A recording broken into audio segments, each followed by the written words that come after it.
Okay, so I'm using this comment to answer one of the most frequently asked questions, which is, did we pay off the money in the year like we were supposed to? And I had to look up who Dave Ramsey is. And yeah, that dude would definitely not approve of how we financed our bakery. So the answer is yes, we did actually pay off all of that credit card debt within a year of the business opening. And it was not just the $125,000. It was actually that plus all of the credit card debt that we had accrued while I was working on my house. So the whole time that I was running Nadia Cakes out of my home with the newborn, the 1-year-old and the 2-year-old all in diapers, we were descending into debt. I was not charging enough for my cakes. Every time I would take a cake order, I didn't have the materials to make the cake. So I would take a cake order that I would only charge $60 for when I probably should have been charging double. And then I'd have to go buy a $30 pan.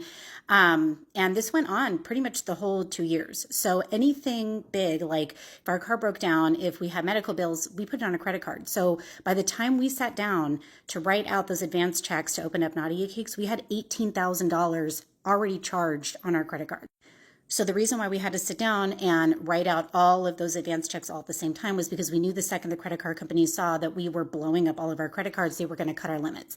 So the entire 5 months that the bakery was under construction, we were paying the minimum payments on $125,000 worth of bakery debt on credit cards and $18,000 that we already had accrued on our card. The day that Nadia Cakes Palmdale opened, we were so broke, we didn't even have money to put cash in the register to make change for people. That's how broke we were. This was truly an all or nothing situation. We were either going to be successful bakery owners or we were going to lose our house, our car, we were going to lose everything. 3 weeks after Nadia Cakes opened, we were completely slammed. I needed to hire. I couldn't get to anything. All I could do was get the bakery open and bake enough cupcakes to sell for the day. I was so overwhelmed. And I told my husband, I think you need to quit your job. I need help. I need somebody to come and take over the finance stuff, the back end stuff. But he had our only stable paycheck. My husband was a retail manager. He had our 401k, he had our health benefits. It was the only stable paycheck we had.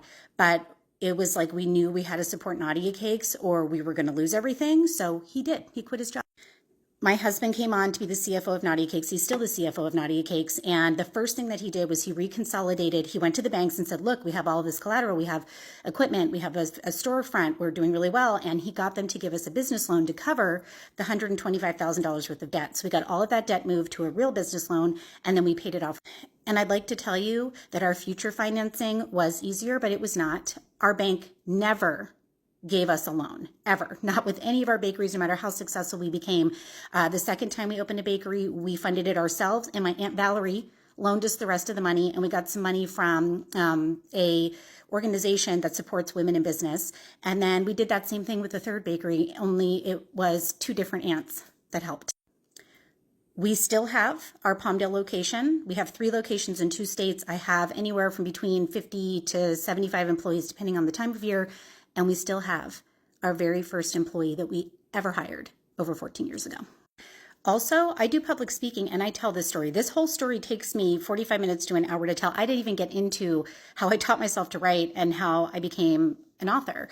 And most of the time when I tell this story, it's for a free library event. It doesn't cost anything to come see it. So I recommend signing up for my emails at the link in my bio. Scroll down in my link tree. It's in there so that you can show up the next time that I tell the story, because it's a really good story. And there's so much more. There's so much more than I can even fit in these videos. I had competitors call the health department on me.